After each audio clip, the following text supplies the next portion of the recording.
Ô, Mauro César Pereira, eu queria saber de você, né, que saiu aqui no GE, que Luiz Henrique está em situação avançada, com negociação em estágio avançado, transação gira em torno de 30 milhões de euros, fixos mais 5 milhões de euros de bônus. Jogador já deu ok, isso eu falei lá atrás, que o Luiz Henrique queria o Flamengo, e quer mesmo, ele quer o Flamengo, mas também querer o Flamengo e custar 40 milhões de euros, jogador já deu ok e terá o maior salário do elenco. Mauro, sei que você não fala quando é de sondagem, monitoramento, mas você já tem alguma informação sobre isso? Se realmente o Luiz Henrique é plano B para o Almada ou não, ou se podem vir os dois juntos? Você tem alguma informação sobre isso? Que é uma notícia que está sendo muito comentada agora, Mauro? Essa notícia é, como você falou, do site GE, mas isso todo mundo já está sabendo que, assim, que o Flamengo está dando tiro para tudo quanto é lado, né? Porque ficou nessa situação ridícula do Almada, né? Mais uma péssima condução feita pelo Zé Boto, o Flamengo se expôs, né? Se expôs, você acertou com o jogador, acertou com o empresário, aí coloca o River Plate na jogada e olha, o River está oferecendo mais, bonitão, a minha proposta é essa aqui, ó. Já acertei com o clube lá na Espanha, te apresentei essa proposta aqui, é pegar ou largar. Ah, estamos pensando, te dou 24 horas. Aí você tem que ter plano B, plano C, plano D. Demorou? Tô fora, vai para outro. Ora, agora, você sai de um meia para um ponta direita. Cara, muda completamente a perspectiva do time. O Luiz Henrique é um ótimo jogador. Não tem grandes números de gols, tá? Por partida. Até publiquei isso na rede social. Ah, você tá... Não critiquei porcaria nenhuma. É só uma informação, diabo. O jornalista dá informação. Aí você entenda como quiser. Quiser entender errado porque não sabe raciocinar, paciência. Ele tem poucos gols. Ele abre linhas, ele é abridor de latas, ele cria situações. Sim, tudo isso. Ele é ótimo jogador, gera muito jogo, ele é melhor do que os caras que lá estão. Embora, por exemplo, ele não pressiona como o Plata. O Plata não tem a capacidade técnica dele, mas é um cara que pressiona mais. São detalhes que têm que ser considerados. Não sei se estão avaliando isso tudo. O Almada, para jogar pelo lado direito, por exemplo, seria o Everton Ribeiro, um Gerson. Vamos voltar lá atrás? Um Lico, um Tita, lá no time do Zico. O Flamengo, nos anos 80, não tinha pontas. Era um time de vários meias que se movimentavam. Era um time à frente do seu tempo, né? Você para ver um jogo desse time hoje, você vê como era um time muito à frente do seu tempo, né? E era Andrade, Adílio, Lico, Tita e Zico. Não. E o Nunes era o centroavante, que era um cara que corria o ataque inteiro, não era um pivôzão. Não, imagina. E os caras se movimentavam o tempo todo. Então, a escola do time, a forma de jogar tradicional é essa. Como diz lá o companheiro André Rocha, é um ponta armador, do caso do cara Everton Ribeiro, um cara que joga pela ponta. O Jadson do Corinthians 2015, sim, era isso. Pela direita, um cara que armava o jogo, trazendo a bola para dentro. Enfim, aí vai ter o Lino de um lado fazendo esse mesmo papel, do Luiz Henrique, o Lino vai trabalhar mais por dentro, que agora está virando no meio. Como é que ele vai? Não sei. Mas a questão é, para usar metáforas como gosta o presidente do Flamengo, o Flamengo saiu para comprar uma calça, está trazendo um sapato, pelo jeito. Não? Porque o Luiz Henrique não é o Almada não é o Luiz Henrique. Tanto que jogaram juntos no Botafogo, se completaram até. Então isso me parece, assim, uma tentativa desesperada. E tentativas desesperadas costumam resultar em negócios ruins do ponto de vista financeiro. Ou seja, você paga mais do que poderia se tivesse mais condições de negociar. Cara, você tem que ter nomes no plural. O que fez esse tempo? O que faz o cara do scout lá? Observa o que esse ucraniano, hein? Amigo do Zé Boto, que anda para lá e para cá com ele. Cara, você tem que ter 3, 4 nomes. O Almada está criando dificuldades, já está engatilhado com outro. E vai buscando as alternativas até fechar com um cara que tem uma característica X que vai preencher essa lacuna. O técnico pediu um meia, que eu acho até que não é a grande necessidade. Vão levar um ponta, um atacante muito bom. Os dois são ótimos, tá? Mas é outra característica. E segue sem o centroavante. Então, sei lá, me parece assim, mais uma tentativa desesperada, porque tem que entregar um jogador. E aí a tendência é que vai pagar mais caro. Vai pagar mais caro porque o clube lá sabe que você está desesperado. Até porque fazem promessas de contratação. Não deveriam fazer. Falei, o nosso elenco já é ótimo, não sabemos se vamos contratar. Por quê? Porque não sabemos, né? Nosso elenco é bom, nós não sabemos se vamos contratar. O técnico é o meia, nós já temos meias. Essa deveria ser a posição do Boto. E falar lá dentro com o Leonardo Jardim, cara, tu vai pra coletiva pedir jogador, porra? Fala pra mim, que a gente resolve aqui. Você vai na coletiva pedir jogador, você bota a pilha na torcida. Nem isso tem controle, cara. Nem isso ele tem controle. Ele não é o chefe do cara. Pô, vem cá, meu irmão. Olha, você tá aqui, você vai na coletiva e pede jogador. Ah, quero um meia. Lembrando, no dia 30 de julho do ano passado, Cruzeiro 0, CRB 0. Leonardo Jardim. Nós não temos aqui um Arrascaeta, não temos um Everton Ribeiro. Ele tinha o Matheus Pereira. Aí, no dia 29 de julho de 2026, 364 dias depois, Inter 1, Flamengo 1. Temos aqui um Arrascaeta, mas precisamos de mais um meia. Porra, peraí, amigo.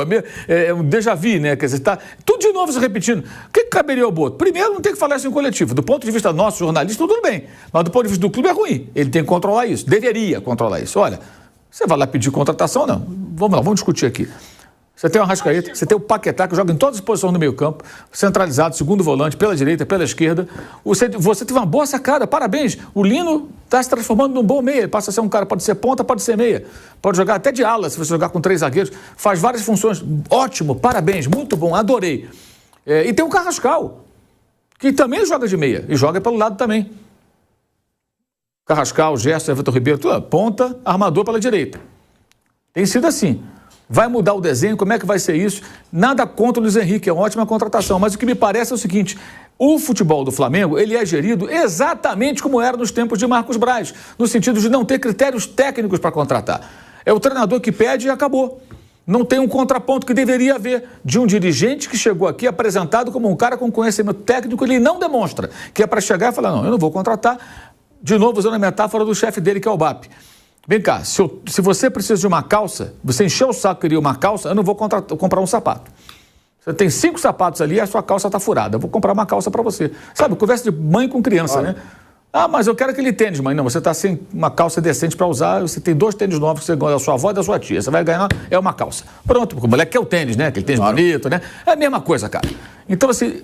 Não tem controle de nada, é tudo tentativa desesperada, e depois vai bater no peito. Ah, eu contratei, claro, porque, como disse o Maestro Júnior lá no Sport TV, com a carteira cheia é fácil. Aliás, ótimo comentário do Maestro Júnior ontem, quando ele disse, inclusive, o seguinte, que entrou em contato com colegas dele na Europa, ele jogou muito tempo lá na Itália, e que ninguém conhece o Zé Boto. Claro que ele nunca foi isso aí, cara. Trabalhou lá no Shakhtar Donetsk, um time lá da Croácia, que nem o nome a gente consegue lembrar, um time microscópico, não foi nem no Dinamo Zagreb. Rijeka.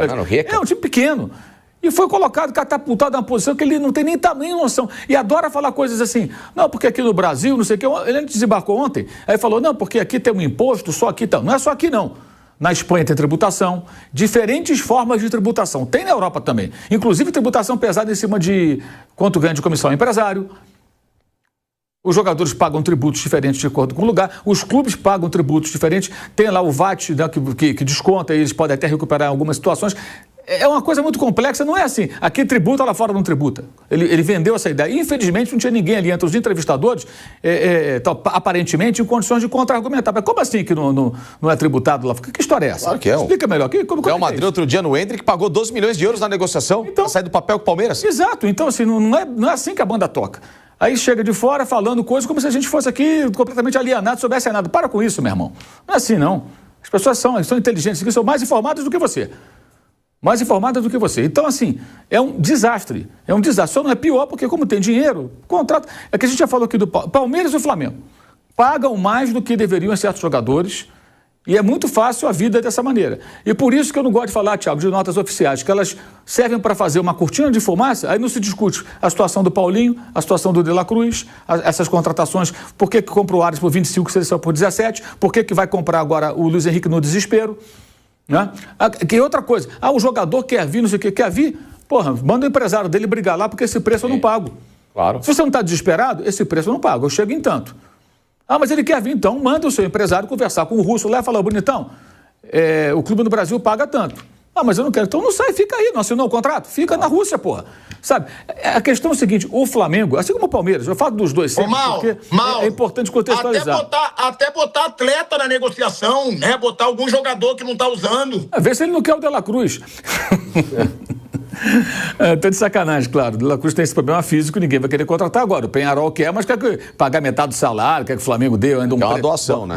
Uma doação, bota num laço vermelho assim de presente, entrega, pô. Isso não existe, pô. Tá de sacanagem também o Penharol, pô.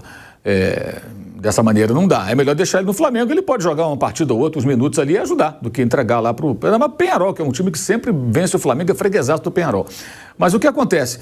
É mais uma negociação em que vai entrar mal na negociação, porque não tem plano B. E é curioso isso, né? Sai de um meia, vai para o ponta direita, gente. São ótimos jogadores os dois. Ótimos. Aí vai bater no peito, como se tivesse feito não fez grande negócio nenhum. É igualzinho que era antes. O Flamengo antes contratava também assim, o técnico. Veja o Alan, que está no Corinthians. O São Paulo cismou com o Alan. Parecia um fetiche. Alan. O que aconteceu? Contratou o Alan. Mal jogou, o São Paulo foi embora, passaram outros treinadores, nunca se firmou, foi emprestado de graça para o Corinthians, em troca do pagamento do salário, nem gerou receita para o clube, e está lá. Então, o que mudou? Mudou nada. O técnico vai numa coletiva, pede um jogador para uma posição que ele já tem atletas, sendo que só tem um centroavante, que é o Pedro, né? Um centroavante, e vai perder um dos pontos que o Cebolinha vai embora no final do ano. Né? Então, ele perde mais um jogador de lado, o elenco vai ficar um pouco mais pobre nesse setor, que é importante. E vão tentar trazer o meia. Não consegue o meia, sai o ponta, vai o ponta mesmo. De novo, saiu para comprar uma calça, voltou com um sapato. Facincani e Flávio Prado, né? Luiz Henrique agora sendo esse alvo do Flamengo. O que vocês acham? Bom, muito bom jogador. A questão toda é entender quem que o Flamengo vai substituir futuramente no elenco, para não ficar mais inchado, né? No lado direito, talvez, vai negociar o Plata, vai negociar o Luiz Araújo, porque basicamente ele joga por ali. O lado esquerdo está congestionado. Liberar o Cebolinha para contratar o Luiz Henrique. O Luiz Henrique não joga muito pelo lado esquerdo do campo, né? O Almada é um cara que já faz essa função, inclusive no Botafogo, vindo da esquerda para a direita.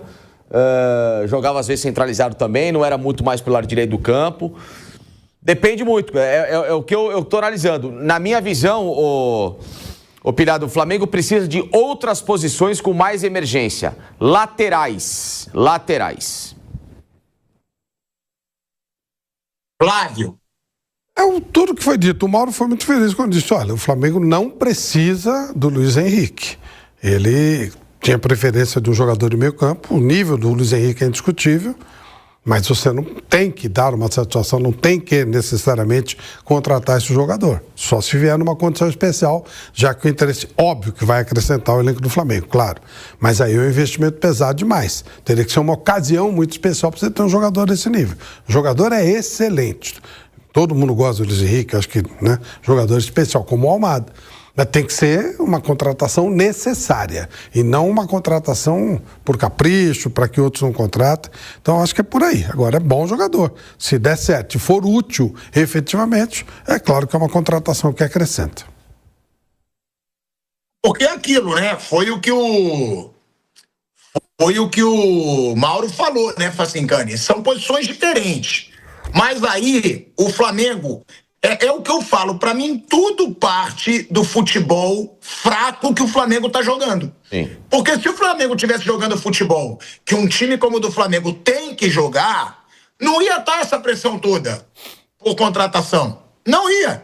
Vê se tá essa pressão toda no Palmeiras. Não tá. O Danilo talvez não venha, tá bom. Não vem. Por quê? Porque o Palmeiras está líder do Brasileiro com 8 pontos de vantagem. Palmeiras está classificado já na Copa do Brasil, né? Vai jogar hoje contra o Fortaleza, mas já está praticamente classificado. É tudo porque, estamos sendo atacados. Vamos dar uma notícia boa para a torcida, para eles não xingarem a gente, para eles não cobrarem. Eu acho que isso tá muito óbvio, né, Facincani? É uma forma tipo assim, a gente tem que contratar alguém porque a coisa tá ruim esse ano. Ô Pilhado, sabe qual é o grande problema? Eu tava falando aqui com o Mauro, né? Promessa de contratação. A palavra contratação, ela tem que vir sempre atrelada a uma necessidade. Necessidade. Eu preciso do quê? Olha o meu time vai jogar como? Como que o Flamengo quer jogar aqui? Com 2 pontas? Então ele vai passar de novo o Samuel Lino para a esquerda, vai ter o Luiz Henrique pela direita e vai ter o Pedro centralizado. Então o Flamengo mais agressivo, um Flamengo mais veloz e o meio campo que vai trabalhar em prol desses pontas. O Flamengo quer jogar como? Mais cadenciado, mais inteligente, mais retenção de posse de bola. Então ele vai ter o Almada, vai ter o Lino junto com a Arrascaeta e um centroavante. Tem que desenhar tudo isso. O que quer o Leonardo Jardim agora? Ele tem que redesenhar o que o Flamengo nesse momento precisa fazer para voltar a ter desempenho. eu enxergo o seguinte, o Flamengo tem que ter, para mim, 2 laterais mais seguros para abastecer esses caras lá na frente. Aí sim, aí você vai equalizar 2 setores que o Flamengo tem atletas muito bons de bola, tanto na direita como na esquerda. O Palmeiras, para mim, ele quis o Danilo, mas ele precisa de um jogador que faça a função do Danilo. Então, se prender ao nome para gerar um populismo, porque só podia ser o Danilo, é você limitar a sua capacidade de pensamento numa necessidade que o time tem também. Então, é esse o grande problema de dirigente. Eles jogam o populismo para a arquibancada, eles geram essa comoção, e inclusive desvia foco de problemas, faz a torcida não ficar pensando em outras ideias, porque o cara encasqueta na cabeça que ele quer o Danilo, ele quer o Almada, ou ele quer o Luiz Henrique, então é só ele. Não abre o leque para outras opções que poderiam ser discutidas pela necessidade que esse time tem. E no fim das contas, a gente está aqui falando de uma possibilidade e talvez nem atacando o real problema do Flamengo nesse momento. Mas é que o problema também, muitas vezes, isso eu acho que tem falta de definição no Flamengo, tá, ô Facinca? Isso eu acho que tem. Eu acho que, assim, definição. Quando não é o Pedro, quando não é o Arrascaeta, que ainda tá voltando meio cambaleado da Copa, não tem gente de definição. Entendeu? Eu acho que isso pode ser, assim, talvez um fator para trazer alguém, quem sabe, de bagagem, né? De culhão. Para estar no ataque ou como meia, assim, para mim tem um pouco de justificativa por conta disso. Por conta disso eu acho que pode ser. Você concorda, Mauro? Assim, um dos problemas é que tem pouco jogador que tem número, que tem gol, né? E não tem outro centroavante. O Pedro tá jogando mal, ou ele tá machucado, ou tá suspenso, ou tem que ser poupado, sei lá o quê, não tem outro. Aí tem que ficar improvisando. O Bruno Henrique não é centroavante, o Alaciano não é centroavante. E aí segue nessa toada. E assim, a grande questão é que o dirigente do Flamengo falou em contratações. Então aquilo é promessa. Aí você desperta no torcedor o seguinte: opa, vai contratar. O ideal é não falar nada. Vai contratar? Não sei. Vamos analisar o mercado, ver as possibilidades. Já foram feitos grandes investimentos, especialmente o Lucas Paquetá. Então vamos analisar aí as carências do elenco, as necessidades. E se der certo, a gente traz algum jogador. Vamos ver. Mas a torcida não gosta de ouvir isso. Não, fala isso. E trabalha em silêncio. Pintou, olha, chegou aqui o Almada. Opa, não esperava, chegou. Que maravilha. Sabe presente surpresa? Não é legal ganhar um presente surpresa? Não está nem esperando, de repente alguém chega e pum, um presente que você não... Pô, que legal. Mas não, prometeu. O que acontece? Isso dá audiência. A imprensa trabalha em cima disso. Tem gente na imprensa que só fala de negociação mesmo com janela fechada. E tome notícias, que na maioria das vezes não é nada, é só especulação. Especula e vai turbinando a expectativa do torcedor. Isso vira uma cobrança muito forte. Aí cobrado, porque não contratou, não conseguiu, sai desesperado. Aí você paga a qualquer preço. É isso. Você não negocia como quem dá as cartas. Isso que eu quero dizer. Eu tenho batendo muito nessa tecla. Você negocia sob pressão. E o outro lado sabe que você está pressionado. Sabe que você precisa dar um cala-boca no torcedor. E aí ele vai fazer o quê? Vai esticar mais a corda e falar: olha, só vendo portanto. Aí inverte-se o papel. Normalmente quem tem o dinheiro, né, tem o controle da negociação. Quando você mostra por outro lado que você precisa daquilo de forma desesperada, claro que vai ficar mais caro. Péssimo negociador.